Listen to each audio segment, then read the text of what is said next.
ஜம்மு காஷ்மீர் பஹல்காம் தாக்குதலில் 26 சுற்றுலா பயணிகள் கொலை செய்யப்பட்டதற்கு கண்டனம் தெரிவிக்கப்பட்டு எல்லைகளை இன்னும் பலப்படுத்த வேண்டும் என தேமுதிகவின் பொதுக்குழுவில் தெரிவிக்கப்பட்டிருக்கிறது. மறைந்த போப் பிரான்சிஸ்க்கு இரங்கல் தெரிவித்து தேமுதிக பொதுக்கூட்டத்தில் தீர்மானமானதும் தற்போது நிறைவேற்றப்பட்டிருக்கிறது. இதனை மற்றொரு அண்மை செய்தியாக பார்த்து வருகிறோம். கூடுதல் விவரங்களை தலைமை செய்தியாளர் சிவா வழங்கிட கேட்கலாம். சிவா, வணக்கம். இது குறித்தான முழு விவரங்கள்.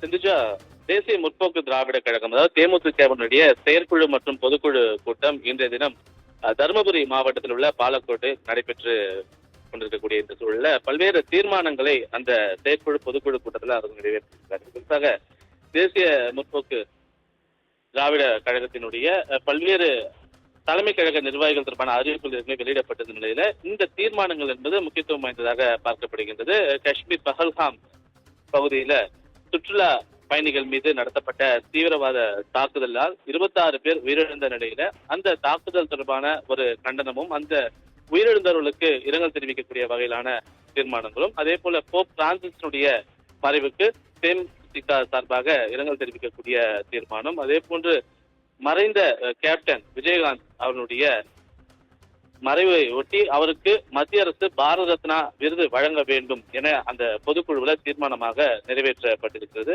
அதோடு மட்டுமல்லாமல் சென்னை 100 அடி சாலைக்கு விஜயகாந்த் பெயரை சூட்ட வேண்டும் என்று தமிழக அரசை வலியுறுத்தக்கூடிய வகையிலான தீர்மானம், அதே போன்று வக்ஃபு சட்டத்தின் மூலமாக இஸ்லாமியனுடைய சொத்துக்களுக்கு எந்தவித பாதிப்பும் தீங்கும் ஏற்படாது என்பதை மத்திய அரசு உறுதி செய்ய வேண்டும் என்பன போன்ற தீர்மானம், சாதி வெறி தூண்டுதலால் தமிழகத்தில் இருக்கக்கூடிய மாணவர்கள் பழிவாங்கக்கூடிய உணர்வும் போதைக்கு அடிமையாகக்கூடிய நிலையும் இருப்பதால் மாணவர்கள் தங்களுடைய வாழ்வை இழக்கிறார்கள் என்றும், எனவே எதிர்காலத்தில் பாடப்பிரிவுல நல் ஒழுக்கம் சார்ந்த அதாவது கவுன்சிலிங் சார்ந்த விவரங்களை பாடப்புத்தகத்தில் இடம்பெறக்கூடிய வகையிலான ஒரு விஷயத்தை அரசு முன்னெடுக்க வேண்டும் என்பது போன்ற தீர்மானங்களும், தமிழக மீனவர்கள் தொடர்ந்து இலங்கை கடற்படையால் தாக்கப்படுவதும் படகுகள் உடைக்கப்படுவதும் மீனவர்கள் கைது செய்யப்படுவதும் போன்ற தொடர்கதை நிறைவு வரக்கூடிய நிலையில அவர்களுக்கு ஒரு நிரந்தர தீர்வாக கட்டுதீவை மீட்டெடுப்பது தொடர்பான தீர்மானம் என தேமுதிகவினுடைய இந்த பொதுக்குழு கூட்டத்தில் பல்வேறு தீர்மானங்கள் ஒரு 10 தீர்மானங்கள் நிறைவேற்றப்பட்டிருக்கின்றன. அதுல குறிப்பாக விஜயகாந்தினுடைய பெயரை 100 அடி சாலைக்கு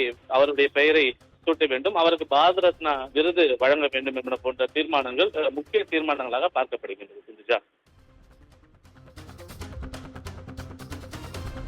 விவரங்களை வழங்கியமைக்கு நன்றி சிவா.